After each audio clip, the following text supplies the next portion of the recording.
friend Matthew Tyrmand is back in the studio here in KrakCast World headquarters.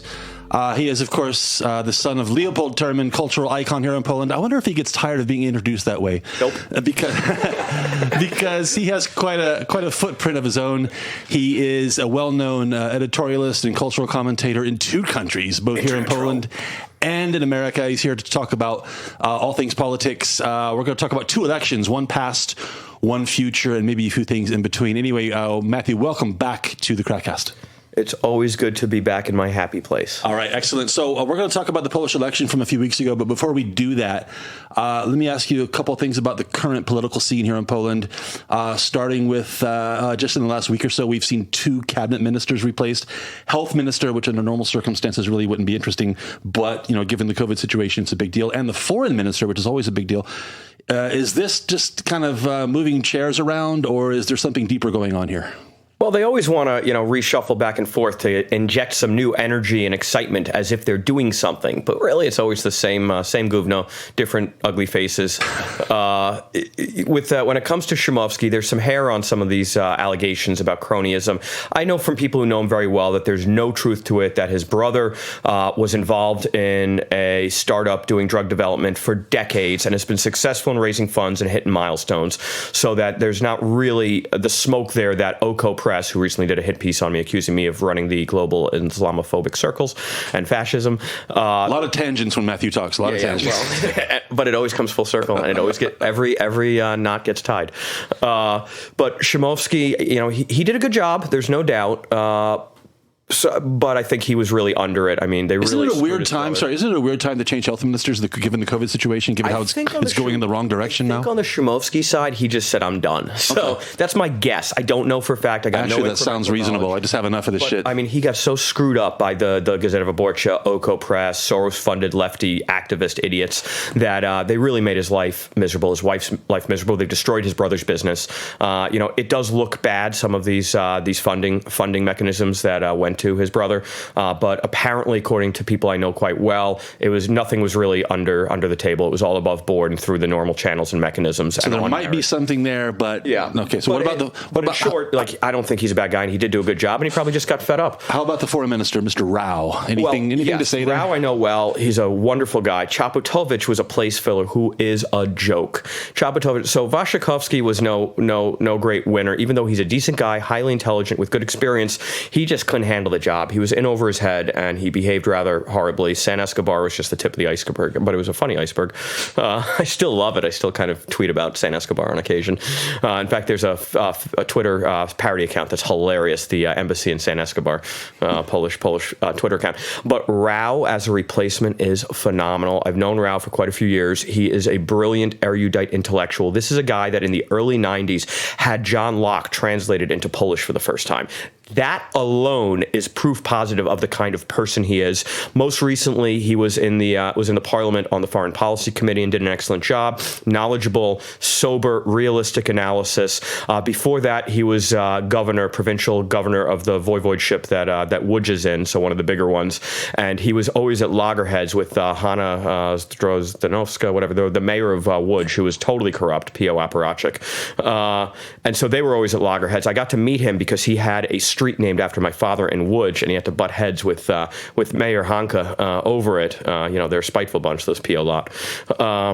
And so I got to meet him then. This was a few years ago, and we spent a whole day together just talking about, classical liberalism, philosophy, politics, governance, foreign policy, everything. This guy is knowledgeable. He's honest. He's not super political. He's got his views. He's obviously a conservative and a right-winger, but he's classically liberal, which is a rarity among governors, to be honest. So you like him then? I love Rao. I told him when his name started to get floated that I am totally for him, but I will not publicly say anything in his favor because that might hurt him. Let me ask you one more thing before I turn it over to Dr. Mike and Josh, who are thinking about their own questions right now. Let me ask you one more thing that we were discussing on our news podcast recently. That is the vacancy in the German ambassadorship to Poland has been strangely unoccupied for 3 months. Germany strangely nominates a guy who is the son of someone who was in Hitler's bunker. It's just very, very weird.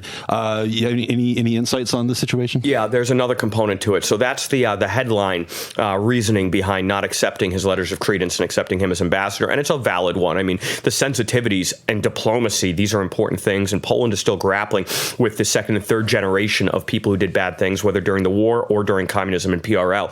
So it's a valid complaint they have right there, and a real, fuck you in the face of the Poles that the Germans would send someone like this. But there's another reason that hasn't been publicized. He's a career German spook. He was a spy, like the equivalent of the German CIA, for 25 years. So sending him into Poland was a way of extracting information and weaponizing it in their attempt to defend Nord Stream 2 against Poland, who is leading the charge against Nord Stream 2. So it was really, a very aggressive and acrimonious and belligerent move to send in a guy like this. Now, they haven't publicized his spy games, but that's the main reason. The personal history is bad. Well, it sounds like a big deal. Why isn't it more well known? If it sounds like a legitimate reason for rejecting somebody. Why? I don't know. Maybe there's some sort of honor like your sources or something. They don't blow each other up on announcing their spies. But yeah, they're not going to accept them, and they're going to fight back and say, well, we want an ambassador that we can do business with, not one that's going to weaponize our private conversations. All right, Josh, Dr. Mike, before we move on to talking about the recent Polish election, any other questions on the current political scene going on in Poland? They're looking at each other with hearts and eyes. Okay. Well, no, I'm actually very pleased to hear what you were saying about the new foreign minister, because I kind of rather tangentially alluded to this in the news that we haven't yet put up yet. Although by the time you hear this, it will have been put up. Yeah. Which was that I said, well, actually, he does seem to have a pretty impressive academic record, and he's kind of a global presence. He's by no means a kind of little homeboy or no, and especially a guy from Łódź, no less. Well, right, yeah. So that's kind of just as an endorsement. He's got of my British university experience. He's got University of Texas experience. He was a lecturer in Texas, not even a student, a lecturer. They brought him in to do political science lecturing. He's a really smart guy. This is a guy who, when I talked to him in depth, we talked about Adam Smith, we talked about Ayn Rand, we talked about Enlightenment thinkers like Locke and Rousseau. I mean, this is a real thinker, which is a rarity in Dobra Zmiana. Hey, can you help us out? We're trying to figure out the name Rao. What's that all about? Well, we don't know, but we like that it's not Waszczykowski. That will make it a little easier on the global stage. Never seen that name before. Violet.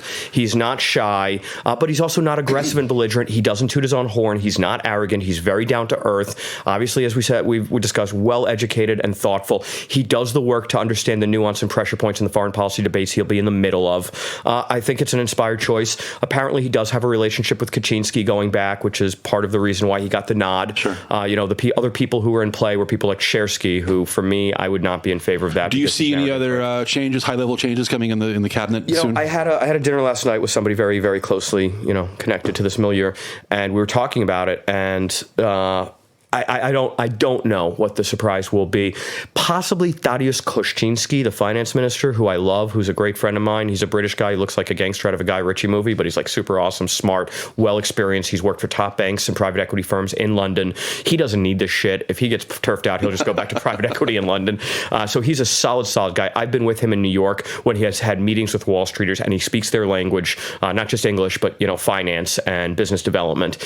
So I actually thought he was good, but he might have been a little naive for the role, given that the finance ministry is the most bugged office in Warsaw, because in the 90s, the finance ministry... A lot of intrigue going on here, man. It's all intrigue. A lot of the finance ministry is funny. Spy novel stuff here. Tons. Like I was in the when Morawiecki was both Minister of Rozwoju, Development, and the Finance Ministry. After he was DPM and Rozwoju, Development Minister, they also named him as Finance Minister after Shalamaha, and I had a meeting with him in the office there, and it was really funny. He knew I knew, the history and how bugged the room is, and he kind of pointed around the room. He goes, he gave me some hand signals, and it was something I've seen out of the lives of others. I asked him a question, and he goes, "Of course," while he's shaking his head now.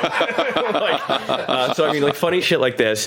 But Kościński went there, and I said to him, "You're in the most bugged office in Warsaw," and he goes, "Yeah, I've heard things." I go, "Well, think about the evolution of it. These ministries were created in the early '90s, in the post '89-90 free period, where they were developing a new democratic government. government, finance ministry was integral to the post-commie transition, where they got to give themselves these special dispensations on state-owned enterprise access, shareholding, business development, and roles. And finance ministry, that's where the money is. This was where all the spooks went first. So the place is right out of the 90s, and a lot of his staff worked against him because they're apparatchiks who've been there for 10 years, 20 years, who have connection to the people who were there before.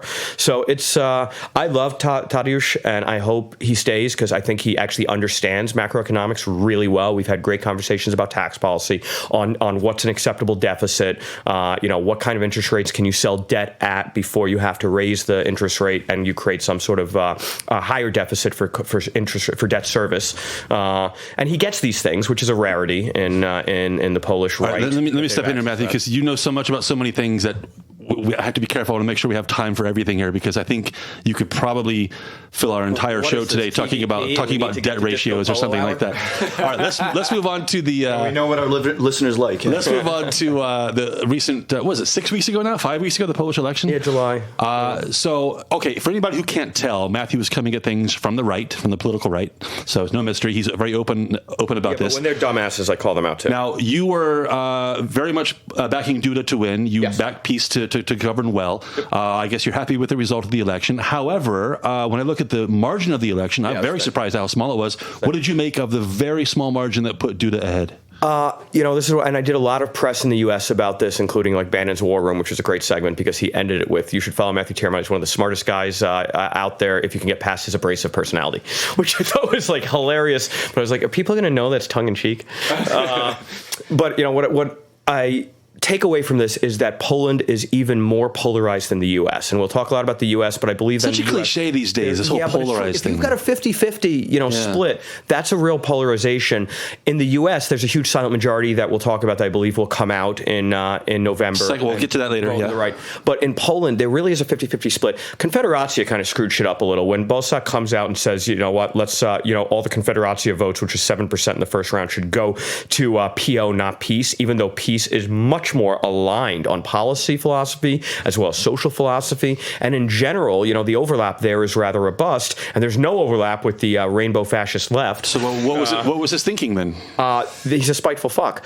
It's because he wants to break shit. These guys really don't know how to create. So instead, if we can make it harder for Peace, maybe they fragment quicker and we can sidle in. So if you, in this moment, it was like a cynical realpolitik, support PO, make it tougher for Peace, maybe they fall apart, and then we become more relevant. But in 2015, Duda's margin was a little bit larger, but I think it was no more than 2.5%, maybe 3%. Yeah, it was a little bit more than that, but it also was a lower turnout. This was 68.5%, 69%. That's true. Very high turnout. Very high. Record-breaking turnout. Yeah. But if I'm from the left, from PO, I'm saying, look, that's hardly a mandate, hardly a ringing endorsement from the electorate, right? Yeah. So how does Peace justify governing as if they have some huge mandate? It's a democratic republic, so democracy sets up the elections, the constitutional republic sets up the rule of law. It's still a simple majority will win in a heads-up two-party, binary choice. So there is no better system. I mean, the mandate is what the mandate is. If you threw in Confederacja in there, it'd be closer to 55%. A lot of the non-voting electorate would naturally move to the right. That we know empirically and anecdotally. The left was very well mobilized here. They made it a very good race. The irony, though, and this is a funny aside, is that when they swapped Trzaskowski in for Kidawa-Błąska and I have some history. She's a real piece of work. When I was in the cultural committee in the SEM trying to get Year of Tyrmand passed, she was the only objection. She was the head. She was like the equivalent of the ranking member of PO in the cultural committee. It's personal, huh? It's personal. And she said, "We cannot support these people," and pointed at me. These people. And I was like, Tyrmand is a cultural icon, post-anti-communist dissident. Like, this is not about me. This is about him. I won't even use the words. No, don't say it. Leroy was sitting next to me, and he started to go on the attack. Leroy the rapper? Yeah. He's one of my best friends here. So he. Of course he is. Yeah, no, he's my boy. He's great. We have similar passions. Trafka, freedom. Okay. But he went on the attack. Elżbieta Kruk, who is the peace. She's the chair of the committee, and she was the ranking member on the right. And they steamrolled Kidawa-Błąska. But the fact that she would stand stand up and say this. Now she knows, and I actually retorted back, I know about you and your husband and how much you've been looting the taxpayer for your bullshit movies, because her husband's a director, and they've been looting peace budgets for years, like under Odorovich. When you said you had history, you weren't kidding, right? No, I've got history. But when you heard, like, what was it, 4 or 5, 6 weeks before the election, that PO was switching out. It was May 16th, because it was my father's birthday that day. Okay, so it was roughly a month and a half before the election. Did you see this? It was like 1 month before the first round. Is there any other way to interpret this than total panic? And as it turned out, it was a good decision. As it turns out, they came a lot closer with Truskowski. But don't you have to female empty suit? Do you have to grudgingly give PO some credit for making the best of a tough situation and making a real race out of something that was a runaway? Yeah, politically savvy. But here's the funny thing: if Truskowski is the best they have, he's also an empty suit. I mean, I know people in Warsaw City Council, and not even in Peace. I know PO people. I know a lot of people in Warsaw, and even they secretly tell me that Truskowski, he doesn't really show up. He phones it in. He was more excited to actually run for president because it was the mayoral race all over again than to govern. He doesn't govern. He delegates to hacks, doesn't follow through on anything. And I mean, look, my attack on him has always been quite simple. I don't even blame him for his mother, who was spying on my father. I don't know if you guys know this history. His mother was more history. Yeah, his mother was an informer in the 50s and 60s with the secret police. Truskowski's mother, Justina. She was Agent Justina, and like Agent Polish. That's not actually her real name. I forget her real name, but she was Agent Justina, Agent Justina, and she was spying on like the cultural elite that were anti-communist, like my father, your dad, yeah. And like people like Marek-Wasko, and there was like all these reports in IPN that she was spying on them. So the poetry of this is hilarious. That everything comes like multi-generational, full circle. So they put Truskowski in on the 16th on my father's centenary, and then that evening, Duda, I was actually one of his advisors, Kolarski, who's a culturally erudite guy. They put my father's image on the front of the palace, on the facade of the palace, and they said, 100 years, Leopold Tyrmand, centenary, which was super cool. I was really gratified about, and like that was awesome. I really appreciate that. That wasn't political. It was a cultural statement, which was wonderful.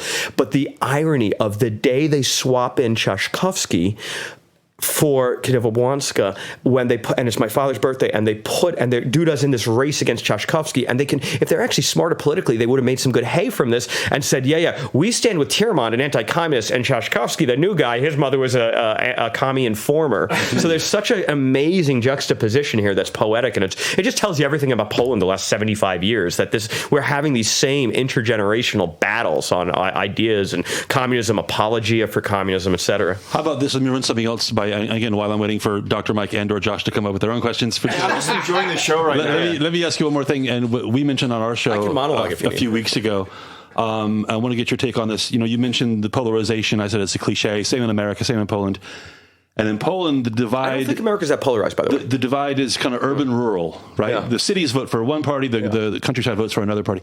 And it seems to me that both parties have kind of given up on changing hearts and minds and instead start to focus on turnout, getting their people to the polls. It's the same in America, though. I mean, really, elections are about inspiring a base. This is the same thing, and we'll talk about... The people who already support you, basically. Yeah, I mean, it's getting them to the polls. And it's, the interesting thing about Trump and Biden is people are for Trump, no one's for Biden, so they're going to have a turnout issue. We'll talk about that. But I would differ a little bit. Yes, if you look at a simple majority map on the counties, the voivodeships, the cities in Poland, it looks like you've got the peace, we'll say, red, like Republican, right wing, everything from the Vistula toward the east, which is what Germany looks like as well. East Germany versus West Germany, the more Western European elite versus, the savages from Brandenburg and Saxony, who are totally for AfD. So these geographic breakdowns do hold usually among, wealth distribution.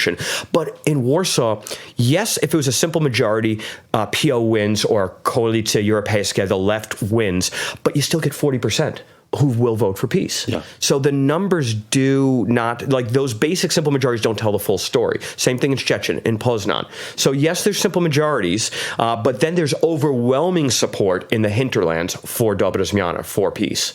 But if I'm Truskowski, I know we're kind of second guessing here, but if I'm Truskowski and my campaign manager says, okay, let's go to this, let's go to a place in Podkarpacia or someplace on the eastern border and try to turn out, X number of people. I'm thinking, you know what? I'm better off staying in Warsaw or going to Wrocław, Poznan, whatever, and energizing my own people who already like me to go to the polls. That's where it works. For Truskowski, it works to go to Poznan, to Szczecin, to Krakow, and just forget the countryside. Just write it off. Yeah, just write it off. Yeah. Because what are you going to get? You're going to go from 10% to 15%. It doesn't move the needle on aggregate scale enough. Peace has a different challenge, and it does move the needle. needle to actually do what Yaki did in Warsaw and get a serious number. Because there are people in Warsaw who don't like PO because they live in Warsaw and they see what Trzaskowski does. He gets into the mayoralty, and what does he do? He says, we need to bring back the names of the commie streets. The river's full of shit. So yeah. Oh, and there's going to be massive flooding. The next. So do you see it the same way for the other side, just opposite? Do you think peace should just write out the cities and focus on turnout in smaller towns? No, because the scale of the cities is a bigger population base. You can pick up more. 3% in the cities is a bigger number than 3% in Łomża. Sure.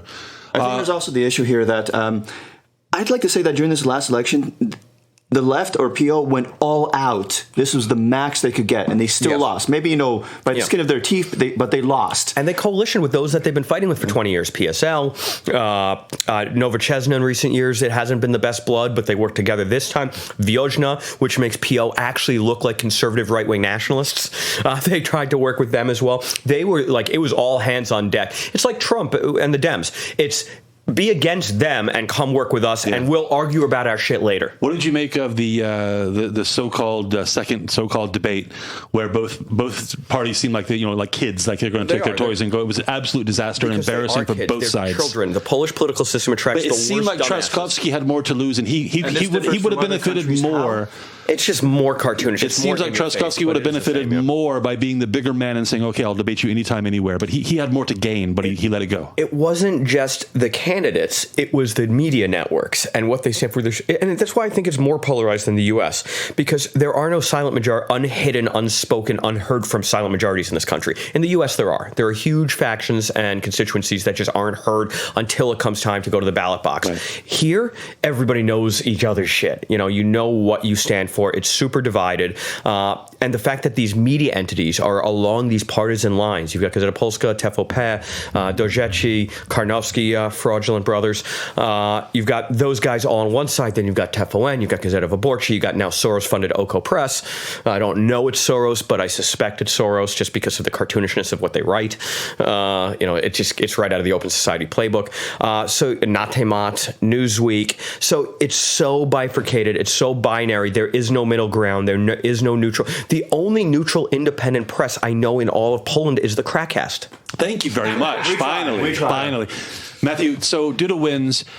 He's got 5 more years. Doesn't have to worry about re-election now. Yes, as many late-night pierogies as he wants. Theoretically, doesn't this mean he should be freer to be his own man now, step out from the shadow of Kaczynski? To do what? Do you expect him to be more activist somehow? No, because the office is weak. It is a nominal head of state. Even the way he's commander-in-chief of the armed forces, he still has to be at loggerheads like they were for years between the Ministry of Defense and the presidential palace. You've got Pavel Solok and BBN, which is internal security, who has to deal with the internal security with CBA and corruption stuff, and then also deal with MON and Błaszczak, previously Matsarevich, and they're always fighting because you get a bunch of Polish right wingers in a room, you get 3 of them, you get 10 opinions and 20 fights. Right. So True. These people only know how to fight. When Trump said about Mexico, they're not sending their best. That's what I feel about the Polish right. They're not sending a lot of them are bad hombres. We've obviously talked about Książę Ciemności. He's busy trying to cut Morawiecki's head off again. One more That's question why we can't have nice things. One more question about Polish election before we switch content. But for your question, Duda does not have enough statutory power. He can only veto. I'm happy he's there to veto. I'm happy the Senate, I think we talked about this last year, I'm happy the Senate went to PO. We need some divided government in these parts. It's a good thing that there are more checks on Kaczynski, Sem, and Ziobro's judicial reforms, which will get pushed through because of Kaczynski in the Sem, that there are checks that will do some veto power. And that's the Senate, that's Duda. Duda did veto Ziobro's wholesale takeover of the judiciary in 2017-18 because he was being relegated to total infantilized irrelevance through the bill that Ziobro was pushing. And he said, I'm not going to sign that. I'm going to veto it. And I told him when I saw him, that was brave. That was good. Let's see more of that. That was Duda? A simple one. Yeah, to Duda. That was a simple one because the bill said the president now doesn't matter. Here, sign this, Andrzej. Yeah, I forgot to mention, I said this once before, I think on Matthew's first appearance on our show, that he has selfies taken with pretty much everybody you can think of, and I think he's got like 4 or 5, 6 with Duda, so he and Duda are pretty tight. I know. Last question about Duda. Since the election... He's a good guy. He's an honest guy. He's a good guy. It seems to me, and feel free to... I wrote a piece, by the way, you should read in the European Conservative about, for the West, for the Western Europe and the American reader, about the election. It was entitled, I like the title, Poland Repels the Barbarians. Nice. And Poland the repels the inferences, barbarians. parenthetically, publicly. I think I saw that actually. Yeah. So last question about Duda. Facebook friends. Since the election, It was, a month and a half since the election, doesn't it seem that Duda has? I know they've got the COVID situation, other things going on. He seems less in the news than he should be. He doesn't. He's kind of disappeared, media-wise. Figurehead. I mean, it's over. He won. He's got no grand cause right now. He's not out front. He's got one grand cause, and it's one that I'm incredibly pro and for, and I'm always pushing them on. And they don't need much push. They're really running it. 3-seas initiative. This was a construct out of the Polish presidential palace. They are the ones, through diplomacy, that got the dozen nations together to create a bloc on energy security, economics, and trade, a counterweight to Brussels fascism and overreach into domestic affairs, and obviously the risk of the East in Russia and in the incursions that can exist on our peripheral borderlands, first Ukraine, now Belarus. I am not thrilled with their lack of moral clarity and assertiveness on Belarus, and I mentioned that to them in a meeting at the Palace a few days ago, which is like, you guys should be leading on this. And their view is, well, it's our job to foster stability. We can let Morawiecki lead on this. I don't know. I got a bit like, Belarus is a very, very tricky one. I think Always tricky. But actually, from all the kind of like, I say peripheral players, maybe that's kind of being too generous. But I mean, I think actually even Putin is treading carefully about this because, he got away with it in Ukraine, but for him, there was sufficient provocation there. And similarly, I think also a huge ethnic Russian majority. Well, yes, right. So it gives him some sort of standing ground. And I think similarly, the European Union is standing back a little bit from Belarus because it got its fingers burnt over its, the main reason that the EU is standing back on this is, well, two reasons. One is I'll use the word pragmatic somewhat euphemistically, is they're on holiday and these people don't work. And the second reason is that the anchor on decision-making in the EU is still the Germans, both front and center. Now it's even more front and center with Ursula von der Leyen, but also behind the scenes. The German lobbying effort in Brussels to get their agenda through is just ubiquitous. Nobody else really actually takes control of the policy prescriptions and pushing an agenda. And so they do, and they're still more concerned about Nord Stream 2 and getting cheap gas from Putin. So they don't want to shake a stick at Putin. So, let the Belarusians are Slavs, fuck them, just let them burn. Same thing. If Russia invaded Poland, an EU and NATO member, they would fiddle while Poland burned. I mean, they don't care. One more thing about Poland before we go across the ocean here. You just reminded me of something I wanted to ask you about. I'll just combine a couple of things into one issue, and you can answer it however you want. Germany doesn't have money to meet NATO defense commitments, but they do have 10 billion euros a year for Russian energy, of course. Which is kind of why Trump decided to draw down U.S. forces there, which is why at least some of those forces will come to Poland. So what's your take on this whole situation? This is what I predicted. Situation? I actually was doing a lot of press about this about 3-4 months ago ahead of this. And, when I did a lot of press when Duda visited Trump a few days before the second round, and the leftist press and Daniel Fried, the former, under the ambassador under Clinton, a horrible lefty Atlanta council guy, actually Georgette Mossbacker's instructor, which was not helpful. I don't want to talk about Georgette. Thankfully, she's leaving soon. It was everybody, I'm telling you. Red menace. So how about, but I mean, specifically, I want to get your take on the possibility of U.S. forces coming to Poland. No. And this is something that is great. And this is something that I predicted was going to happen. Trump is so well aligned with Duda. And when Daniel Fried says, oh no, having Duda in the White House a few days ahead of the second round of elections is American meddling, but never a word about Soros calling up Hillary Clinton and saying, here's who you need to fund in Macedonia and Montenegro and all over the Balkans, according to OSF, Open Society Foundation protocols and precepts and desires and agenda.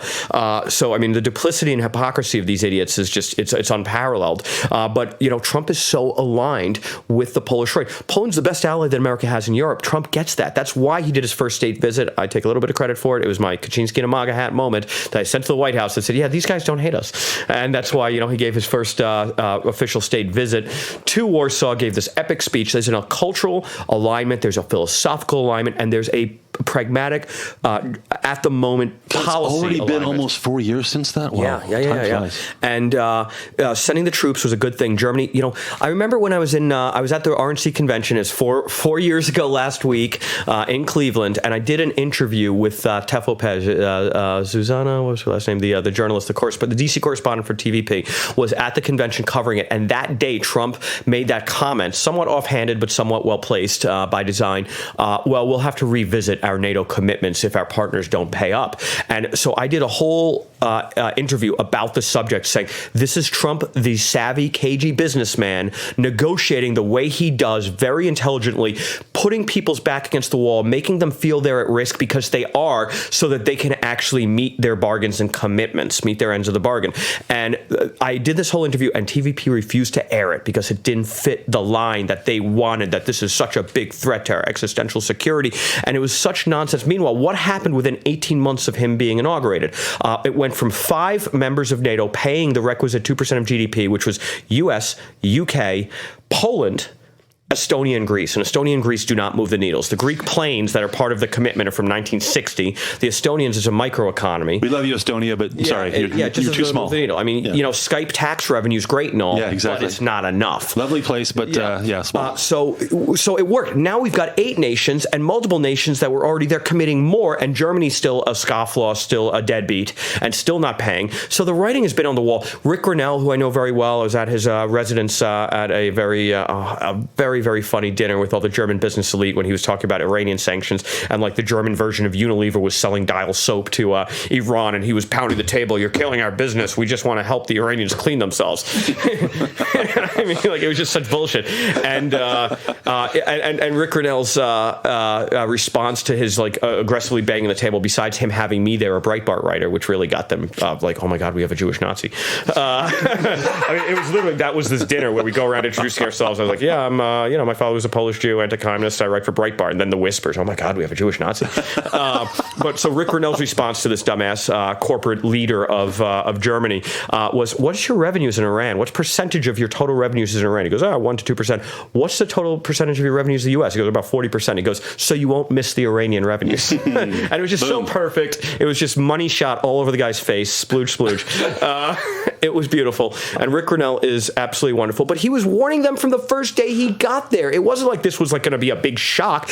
They gave him 2.5 years to, upgrade their capabilities so that they would at least even rearrange the deck. I got to steer you in a different direction, Matt. I got to steer you. We're getting more troops. It's great. They're coming out of Germany as they should. They're coming into Poland. They were going to go to a fixed base in Poznan, and now because of Belarus, there's talks about moving them to the Suwalki corridor because this is creating a greater risk factor with Kaliningrad and Belarus and Suwalki. So this is actually really good for us in the NATO peripheral border. All right, let's switch gears and go across the ocean. If you think Matthew is engaged in Polish politics, well, you haven't seen anything yet because... Yeah, this is just, Now this is warm up. We're going to go to American politics. Now we've got an election coming up. As everybody knows, the whole world knows we have an election coming up soon. And again, you are a Trump guy, Matt. You've been calling a Trump victory even long before the current BLM George Floyd situation. I called in 16 a year ago, I think you were calling for a Trump re-election. And landslide.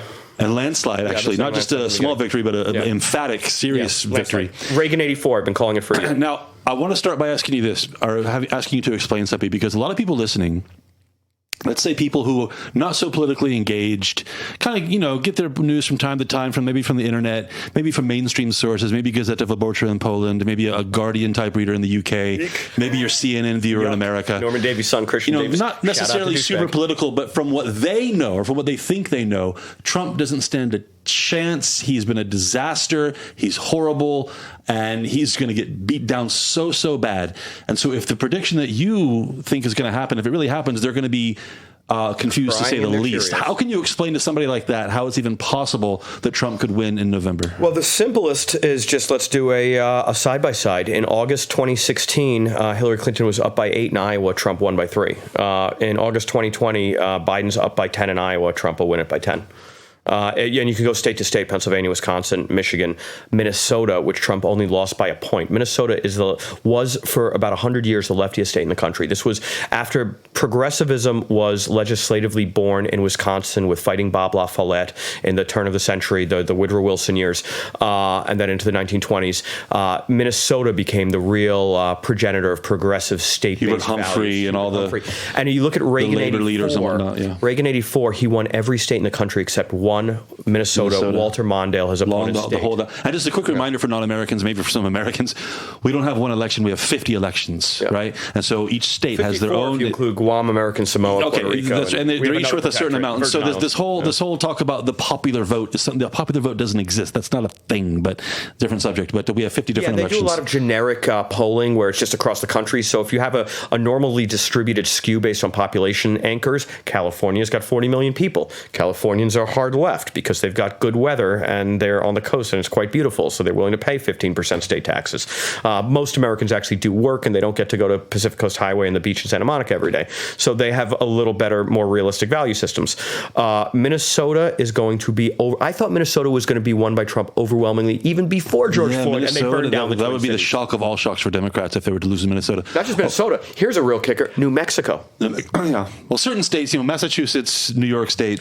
So I believe that California, Trump no matter what, is only going to lose California, Washington, Oregon, New York, Illinois, Maryland, Massachusetts, Rhode Island, and Vermont. 9 states the Democrats are going to win, and the margins that they're going to win by are less than they've ever won by. Let's back up for a second. Popular vote by 10 points. You heard it here first. Let's back up for a second. Again, explain how this is even possible for people who are convinced he's a no-hoper.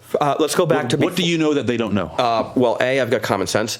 And as I think it was Voltaire who said common sense is not so common. Also, Rumpole of the Bailey, the great Leo Mortimer character, he also said common sense is not so common. It's great Masterpiece Theater. I highly recommend readers, listeners, watch those Masterpiece Theater episodes. But anyway, before COVID, we had the largest wage growth in American history. We had the highest household income. We had the lowest joblessness, and especially the lowest black and Hispanic joblessness. Trump was building a wall. Illegal immigration and the open border sieve had flowed to a trickle after that caravan that came through, where CNN and The Guardian would find like a pregnant Honduran and say, hey, we need you to run across like as if you're being chased so we can film it. I mean, like total fraud. No, they did that. They actually did that, yeah. Yeah, they did that. They staged lots of pregnant, things. Like El Salvadorian people being or Honduran tear gassed and all the rest of it. I mean, just the optics they create, it is right out of the Truman Show. Yeah. But people, so, Reagan got this really well. And in general, Americans vote on pocketbook issues and you call them kitchen table issues, existential issues. Your wages, your economic situation, taxes, your safety. The open border. And this, by the way, in 2016, the hinge point of the election was the American Rust Belt, the FDR Union Dems, because Bannon got That's Minnesota, Wisconsin, Michigan, Pennsylvania. Pennsylvania, even New Hampshire, which Ohio, which Ohio was always, for the last 70 years or so, since FDR, to win the presidency, you needed to win Ohio. They always used to joke that the election would go through Ohio. Yeah. And it was the quintessential purple state. Ohio is not a purple state anymore. It is a red state. Even in the 2018 Democratic red wave, they elected a Republican governor with a big margin, and a guy who was unknown, but because he was Republican and was rational. There was a Republican candidate for Senate who was going to take Sherrod Brown, who also is a populist economic, pro-union Democrat, and he's rather a more palatable Democrat to a working class electorate. A dying breed, isn't it? He is a dying breed, and Bannon subsumed that electorate. He got Trump to understand that populism is not about just hard right conservatism. It is about pocketbook issues. It's about Trump's first executive orders, and I've said this on the show before. When he was inaugurated in January, the day he was inaugurated, and after he had his hand on the Bible, gave the American Carnage speech, he went back to the Oval Office, he signed Executive Order 1 and 2, Keystone Access Pipeline Dakota, Keystone Pipeline, Dakota Access Pipeline, building, allowing, removing the onerous environmental regs that would allow a pipeline to get built from all of the shales in the upper parts, like the Dakotas, close to Canada, where there's all sorts of fracking and the equivalent of Alberta tar sands, like ways of extracting raw energy, and then a pipeline down to the Gulf of Mexico, where the refining capacity is in this country and in the U.S. Building and energy independence in one. It creates jobs, it creates wealth, it creates economic and energy security, and it was the right populist move. His first meeting in Washington, in the White House, on day 2, was with the union leaders. Very smart. Richard Trumka, AFL-CIO. I mean, this was his first meeting. He brought them to the cabinet room. He sat around the table. He said, I'm going to work with you guys. And even the union leaders, as far left, as in bed with the Democratic left as they've been, they recognize that their electorate, FDR Union Dems, the Democratic Party left them. This was the party of Elizabeth Warren, Matthew, because you mentioned Sherrod Brown and the union vote and whatnot. And, when I was younger, the Democrats are very much associated with what we call the hard hat crowd, the construction crowd. Now Trump is. Blue collar people. And it's weird because it seems to me that the Democrats, no question they've abandoned the working class, but they've gone down. Now they kind of represent the underclass, which is a weird political choice. They represent those who they can buy onto what Alan West, former congressman, an RNC figure, and a friend of mine, former career military colonel. You know Alan West? Very well. Okay. Great guy. Of course you do. Yeah, of course I do. No, he's a wonderful guy. I mean, he's got a selfie with him too, don't you? Like Batman, right? Tons. No, tons. not that one. That's Adam West. Yeah. No, Alan West is an amazing dude, and he's a good guy, he was a one-term congressman in Florida, and then they redistricted him out of position in 2010. So then he was a Texas guy, and he's a Texas RNC delegate, and blah blah. He does a lot of stuff, and he called it the welfare plantation. The government welfare plantation. And this is what the left does. They want to make you, and this started with the New Deal, and then it really accelerated and really was consummated by Lyndon Baines Johnson with the Great Society, which is we're going to break down the black family. We're going to put all the young black mothers in the ghetto on welfare, and we're going to buy their vote forever. This is why LBJ famously said, if I pass the Great Society, leave that I'll word. I know where you're going. I know where you're careful for the next century. And he was right, except it's a half a century, and Trump is going to take back parts of this cohort. All right, look, since we don't have anybody here from the other side to kind of articulate their point of view, they'll just call me a racist and a fascist and anti-Semite anyway. Let me play the devil's advocate. Let me play the devil's advocate, and I'm going to throw a couple of things at you. Platform me. I'm going to throw some what I would call kind of Democrat kind of talking points at you. Or Biden talking points at you. And he doesn't have any talking points. Just call him Democrat talking points. Come on, man. He's busy waiting for Jello pudding afternoon. Ouch. Oh, that's harsh. Let me get your take on this. Okay, point number one. We're pushing 200,000 people dead of COVID in America because Trump's response to the coronavirus has been disastrous and chaotic, and for that reason alone, he needs to go. Bullshit. He closed the border with China while they were busy trying to impeach him. Nancy Pelosi and Kamala Harris were pushing, let's hug a Chinese person day. 180,000 is a ridiculous number. In Florida, it's already been exposed that because of the federal funding related to COVID, every death that they chalk up to COVID, they get some money. Motorcycle accident, you got decapitated as you ran into a semi, died from COVID. The numbers are incredibly inflated. The risk factors in COVID do exist. It's called being old. The flu kills old people as well. The 85 to 90% of the people who have expired due to COVID are the same people who die in nursing homes from flu and a bad flu season for the last 40 years.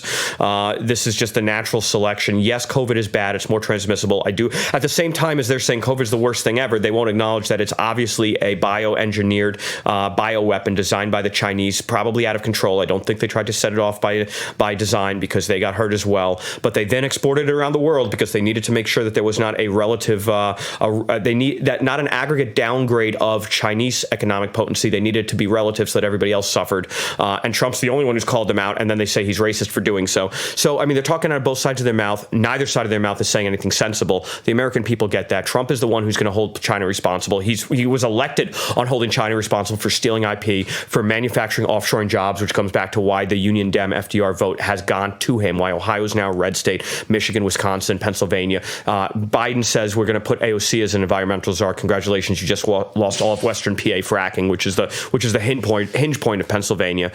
So this is a ridiculous argument. It is the same thing you'll read in The Guardian. It's never backed up by facts. It's backed up by emotional invective because that's all the left has. And the stupid people respond to it, but most people are smart enough because it's existential for them to realize that they're all full of shit. That's why Trump's going to win a landslide. All right, next point. He has shown beyond a shadow of a doubt that he does not have the moral character needed to occupy the office. He doesn't have integrity. He cheats. He lies. He steals. He lies 100,000 times according to some source I forgot. And for that reason alone, he has to go. Yeah, so tell me a politician isn't a saint. Yeah.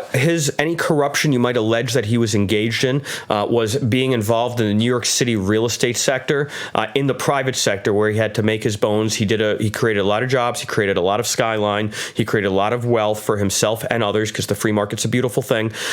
He has done nothing that is corrupt in office, unlike everybody who chirps at him or who runs against him or runs down ballot against him by proxy, who have been career, quote unquote, public servants enriching themselves. He has lost more wealth, sacrificed more of his business by going into the presidency and taken more flack and agita than any public figure in the history of the world, most of it fallacious by those who lie, cheat, and steal themselves.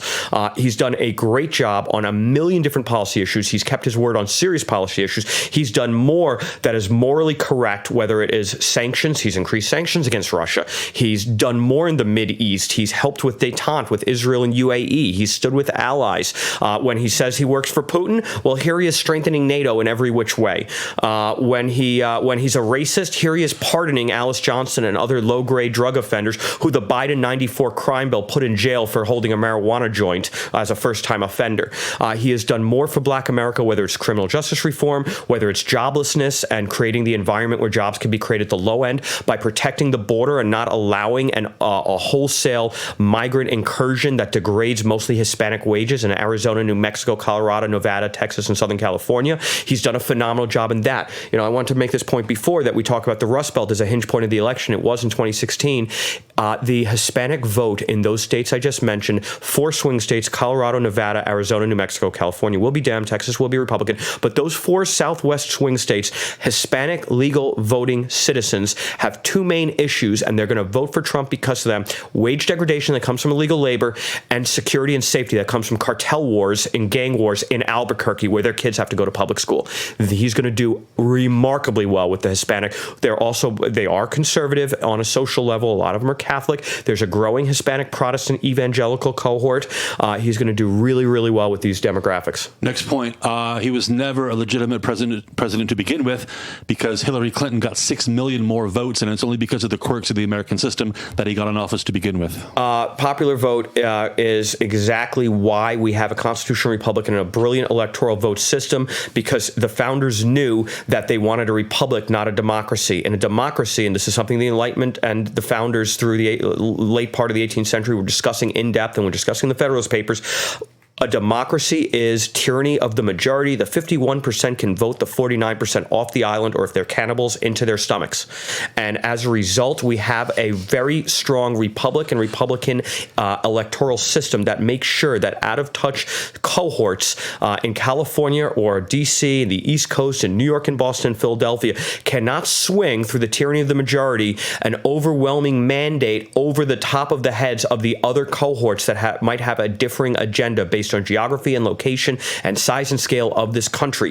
The farming community, the agricultural sector in places like the Midwest, the industrial manufacturing base in places like the upper Midwest and the Rust Belt, they get a say as well. And it is a brilliant electoral system. The entire popular vote is skewed by the several big cities, New York, Chicago, Boston, Philadelphia, D.C., and California. And that would be classic tyranny of the majority. Thank God we don't have that. It is the truest point of success of why America is successful this 250 years, why we have a constitution that is strong, because if we did have that tyranny majority, they would break down the Constitution. They would break down the Bill of Rights. They would negate the 8th Amendment. They're trying to do that right now. It's the right to bail, and they're trying to do that. And you look at this in democratic cities where they don't have any respect for the Bill of Rights or the Constitution because they're progressive and they want to transform America, an America that's worked very successfully because of these frameworks that have been in place with amazing enlightenment and even values from antiquity put into place in the best way ever in the history of the world. But those on the left who would try and break that down, they would have been doing that over 100 years. Woodrow Wilson in 1912, as a father of progressivism, would have been doing this. And they haven't, because we have these frameworks in place. And it is a wonderful thing. Popular vote is also skewed during election fraud, and that's something that exists. We've talked didn't before. California alone account for almost all that 6 million gap? Yeah, it did. Votes? That's my point. California swung the election. So you got one type of person that basically lives in 2 metro areas, SoCal, LA to San Diego, and San Francisco. And that was the entire spread. Those people who all think alike because they all live in the same place with the same geography, the same weather, the same industrial base, all of it. They were the spread in the popular vote. The strength of Trump is that he actually breaks through to so many cohorts because he only cares about the existential issues, economics, security, that he is going to win the popular vote now by 10 points. Next point, the childishness that he shows on Twitter and just wading into these little pop culture battles. That alone shows that this pettiness is just not does not fit the integrity the integrity of the office, and that for that reason he needs to go. Bill Clinton was getting fucking handies and blowies in the Oval Office. Barack Obama took his shoes and socks off, threw it on the Resolute desk. No complaints there, right? Integrity of the office. Screw that. This guy, the reason he knocked out 16 Republican nominating competitors was because he was a different breed, a different different animal. Brash, P.T. Barnum-like in some ways, connecting to people. This is a guy, he didn't come out of nowhere. America knows him. He invented celebrity reality television with The Apprentice in 2001. Blacks connect with him. They know, his history. They know he's not racist. They've been watching him for decades. This is a guy who had the best ratings on TV for 10 years, The Apprentice and The Celebrity Apprentice. So this is a showman. Reagan had a similar dynamic. He connected with people because he understood the theatricality and the communication required that a showman does understand. He's got charisma, he's got humor, and he's not held to the same book of rules of David Frum and Anne Applebaum. The caviar communist. I don't want to get you started on her. Let's not get started on her. Apple Fraulein. By the way, let me break my devil's advocate character here for a second to ask. I mean, it's always been interesting to me. It's always been interesting to me that you mentioned Trump and The Apprentice, whatnot. NBC, the network, gave him a platform and paid him presumably lots and lots of money for a decade and a half. Yeah. For a man who's so obviously horrible now, literally Hitler, and all the rest of it. Yeah, Cheetos Hitler. It's funny how no one ever asked why NBC gave him a platform for so long. Somehow they're innocent. The same years he was on that, he was winning the NAACP awards for helping black people. The same years he was kicking Jeffrey Epstein out of Mar-a-Lago for hitting on the members' daughters. I mean, this guy's actually been on the right side of a lot of stuff. Okay, so he banged a few porn stars. Haven't we all? Well, no. They were stars afterwards. Yeah. All right, let's move on from my devil's advocate points here. Let's talk about the other side of the race, Joe Biden. You mentioned, you said earlier that nobody's really excited about the Biden candidacy. I tend to agree with that. No, a few months ago when we were talking about primary on his own. Well, exactly, when we were talking about he said he was running for the Senate a few weeks ago. When we were talking about Trump versus a generic Democrat candidate X, that Democrat candidate X had a lot of support. But now that we have a name and a face and a history and a record for that candidate, of course the numbers are going down, right? And I think it's going to continue to go down towards, as we get closer to November. Let me start with a conspiracy theory question. We were talking earlier about how here in Poland, PO switched out Kirowa-Błąska for Trzaskowski. Is there any chance that Biden is shown the door, either pushed or, jumps, and Kamala Harris steps into the top spot before the election? I don't think so. People are talking about this. Look, in March, April, I thought so. I was buying predicted contracts on Andrew Cuomo, and I lost a bunch of money. But I'll make it back on the landslide that's coming, and all the states that I'm long, and, the Electoral College spread, and all sorts of different data points. Does Harris take the top spot? No. She's even more unlikable than him. He at least is likable. Between both of them, neither of them came in the top 5 of the first 3 primaries. That's right. They have no real mandate. He is a stand-in for the Democratic establishment, and she's a stand-in for the progressive left. He's already lost and they're not majority. Twice, going back some time, of course, but twice his own party has rejected him for the nomination.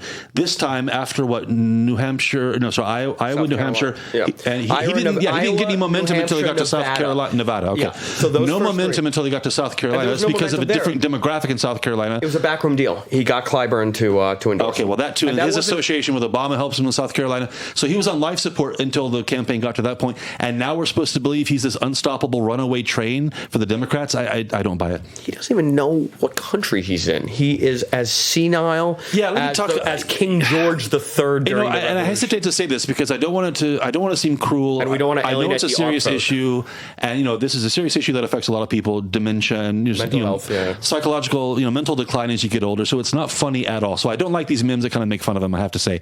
But at the same time, we're talking about the presidency of the United States of America for a guy who is 78 and 77, right? Yeah. And obviously, he has problems. He is clearly unwell, right? And we're talking about putting him in the presidency. I mean, at what point is it okay to start talking about this in the open instead of just with friends in private conversations? Oh, did you notice, or is it just me, that they started talking about stuttering as being an issue, that it's something he's been fighting against for decades? And I hadn't heard about this at all until the DNC convention. He did have a childhood stutter that he talked about early in his career that he conquered, and he became rather eloquent after the fact. He's a nice guy in D.C. He was a horrible politician and somewhat fraudulent. He was in bed with the credit card companies in Delaware. Yeah, which is a big deal there. Yeah, his family's been looting like crazy. We've talked about the crony corruption and Peter Schweitzer. His kids have some embarrassing stories, for sure. Peter Schweitzer's incredible work on Hunter in China and Ukraine. All of it is relevant. But you know what? It's not starting when he says, I'm vote for me, I'm running for Senate. I mean, he's not saying I'm running for Senate. Yeah. He's saying I'm running for Senate. He's confused. He has no idea. He said, I'm Jill Biden. He introduced his wife as his sister. In the wrong state. Yeah, he doesn't know what city he is in. It's obvious to all, and it's even tougher in the evenings. That's called sunsetting. You wake up, you're maybe a little lucid, but by 8 p.m., you have no idea what country you're in. Here's the weird thing as well. I mean, back when Trump was running, people say, okay, he's a novice. He has no political experience. He doesn't belong here.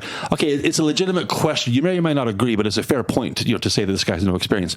At the other extreme, though, Joe Biden has been at the highest levels, the fucking Senate and vice presidency, for half a century. Yeah. Half a century. And now we're going to make now he's got the answers, and he's the guy. He's going to be the agent of change to push through that, and they get that reform. I mean, come on, how stupid do you think Trump, we are? Who came out of nowhere, and I always view the Trump revolution, not just Trump, but hungry Poland, Brexit, all of these moves to the right, as stemming from an establishment. This is what Bannon's written a lot of great stuff and talked a lot about this on why he's a populist. The establishment elite has screwed over the little guy. There used to be this sort of like social compact that the establishment would get rich and get influence, but they'd take care of the little guy. There'd at least be some scraps. And then after 2008, the establishment, the banking systems, the governance got bailed out by the taxpayer, and the little guy saw even more wage stagnation that they've ever seen before. They did not get bailed out.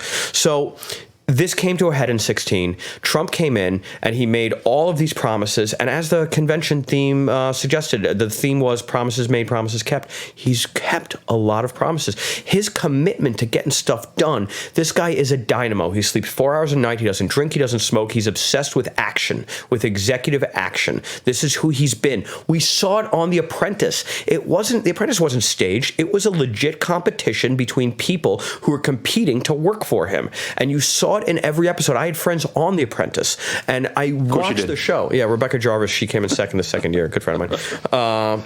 You watched him actually behave the way he behaves as an executive leader, a corporate leader. He got stuff done. And then he came into the White House, and even with pseudo bullshit, Russia collusion, he fired Yovanovitch, an ambassador who was trying to kneecap him. And the lefty media goes, oh my God, democracy's under attack. He fired this woman, a trusty public servant in the Foreign Service for decades. This woman was trying to ferment a coup against him, and he fires her. America gets it. They see what's going on. Let me close this part with just a question about again, we're talking about the election results. I'm worried that if the election is close, if it's a narrow, if it's any Trump victory. If it's any Trump victory, the same people who are burning and smashing and looting now are going to go right back onto the streets and do it again. But here's the difference. They've been given permission, so that's going to happen again. Well, if Biden wins a narrow victory, we're going to be tied up in lawsuits and court actions forever. So the only resolution that involves a peaceful transfer of power is a clear, substantial Biden victory, which I think is the least likely outcome. No, Trump's overwhelming victory. Like all the stuff, we're going to be tied up in January. I think by 11 p.m. November 3rd, it's going to be called because he's going to win by such margins. He's going to win. I actually think New Jersey and Connecticut are very much in play. Things continue as they are. Calm down. Maddo's going to be crying for real. Calm down. New Jersey and Connecticut? Yeah. The Democrats could mail signed letters to every voter saying, we hate you, fuck off. And they would still win massive majorities in Connecticut and New Jersey. Come on. Wrong. I don't know. Connecticut is a Rust Belt state that has really been screwed up by Democratic policy. When was the last time they voted for a Republican for president? Reagan 84. New Jersey? Both. Reagan 84 won every state except Minnesota. Of course, 84. And I think George H.W. Bush in 88. Connecticut, George H.W. Bush won because he was a son of Connecticut. New Jersey had a Republican governor for 15 years. Well, Christine Todd Whitman was a two-term, and then they had McGreevey. But kind of like New York City Republican mayors, a Republican, but they're kind of the big city Republican type. They're kind of. But it's still Republican. Well, this is true. I agree, and now we get these we understand these fissures between the American right, the establishment right versus the populist right. But then it's still a very the Republicans were the AEI Republicans, pro-business, lower tax. They were still. But do you see violence? Do you see violence coming on election night? I see violence every single day. Of course, there'll be more violence on election night. The left is holding the country hostage through their organizing entities, the Alinskyeites, BLM, Antifa. They're terrorizing people. I don't know if you saw what happened with Rand Paul a couple nights ago.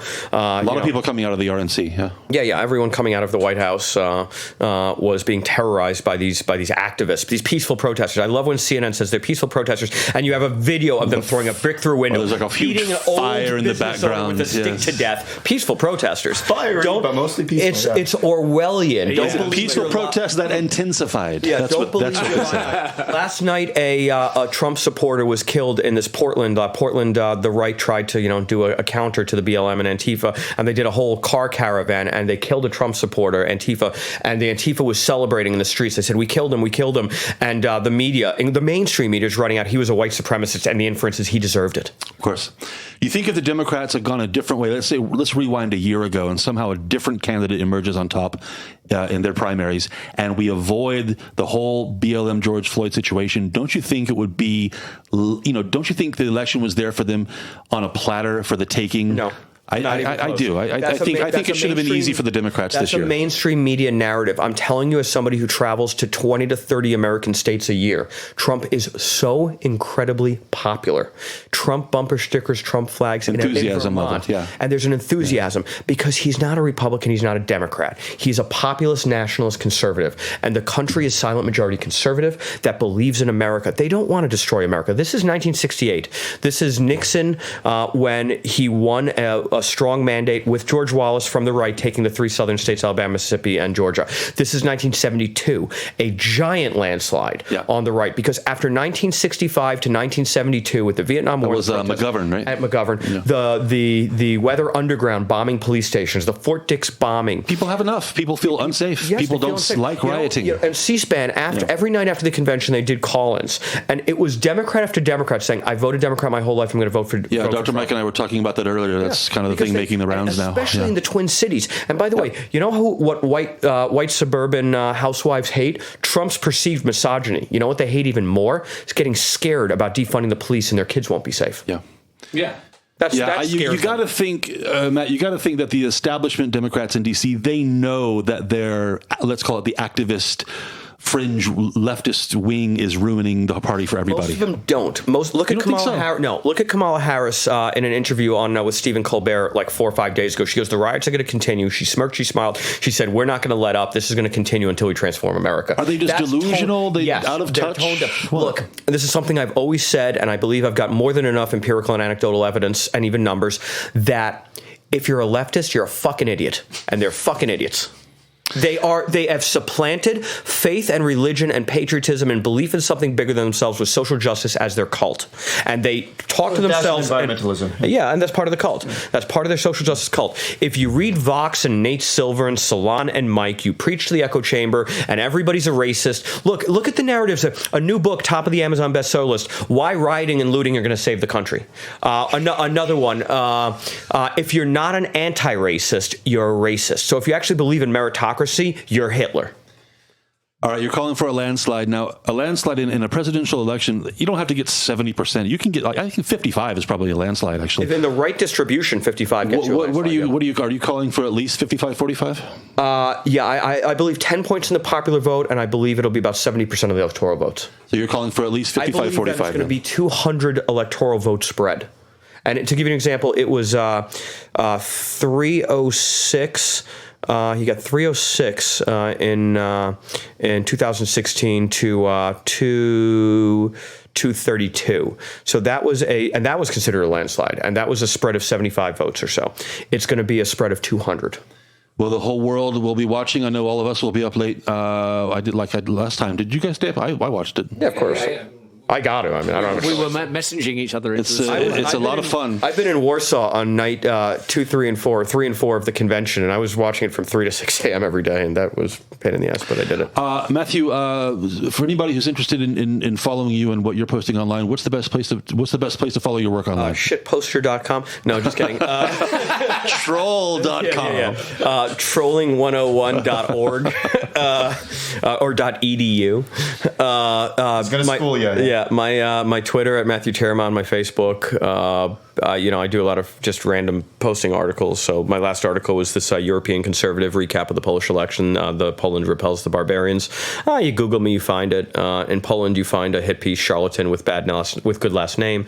In the most recently, Oko Press has suggested, the Soros-funded dumbasses, that I am coordinating a vast global right-wing conspiracy between the European and the American right, getting all the Islamophobes together to go after the Muslims. Well, that's why you're here tonight with us. Yeah, sure, exactly. As I mentioned earlier, he has the most impressive collection of selfies ever, especially if you're a political junkie.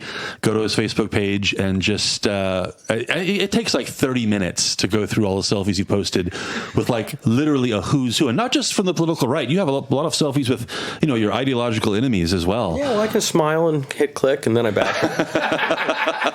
I mean, I've gotten somewhat of a mixed rep for that. There's a lot of people who don't like my unique style of pretending to. I'm not pretending to be a friend. I took a selfie with Ava Kopacz, and that was like the moment after she said something about the dinosaurs like roaming Poland or something. Like you had one with Hillary Clinton as well. Yeah, she looks really confused. What happened there? The street in Soho. I was going to a meeting, not even a political meeting, a meeting with a tech startup in Soho about a year ago. I was like, last fall. I just literally, she's popping out, and I walked by. There was like one of these classic like black Chevy Tahoe SUVs, and there was a guy with a Secret Service lapel pin. And I was like, I wonder who it is. So I chilled for about 10 seconds, just kind of like just going to go up and ask the guy. I knew I wouldn't get an answer, but I engaged him. And then she pops out of this building. She just had a meeting, and I go, "Oh my God, Mrs. Clinton, can I have a selfie?" And she goes, "Of course." And so I took it, and I just said, "Trump 2020 going to be a landslide."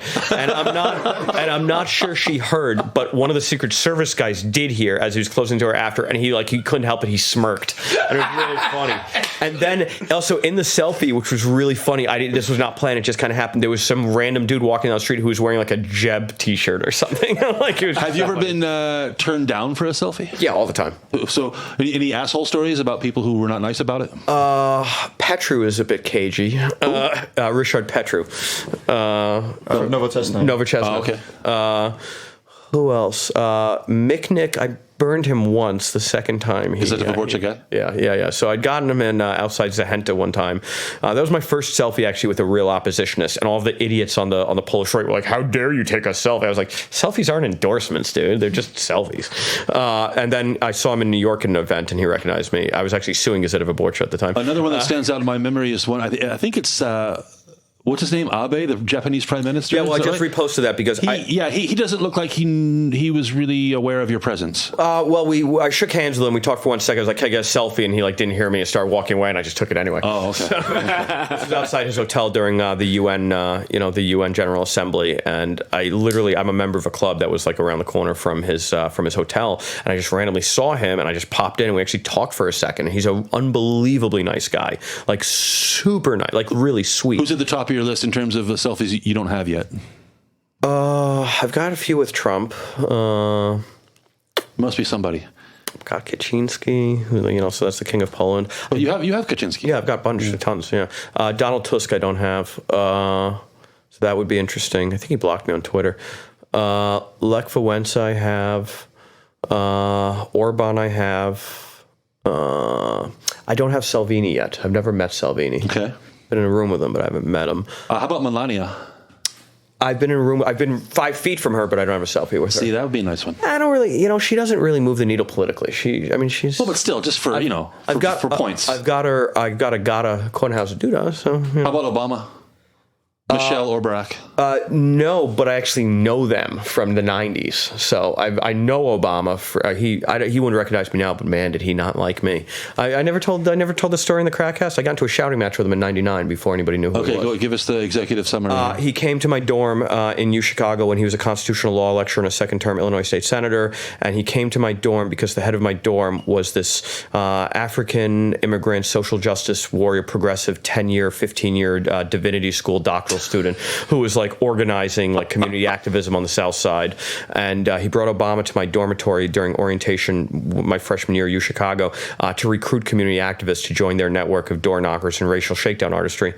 And I just got so into it with him. He was preaching like confiscatory 70% tax rates. And I explained to him what the Laffer curve was. At one point he said, "Are you through yet?" I said, "I've just begun to fight." So you and Obama, old friends then. That's good to know.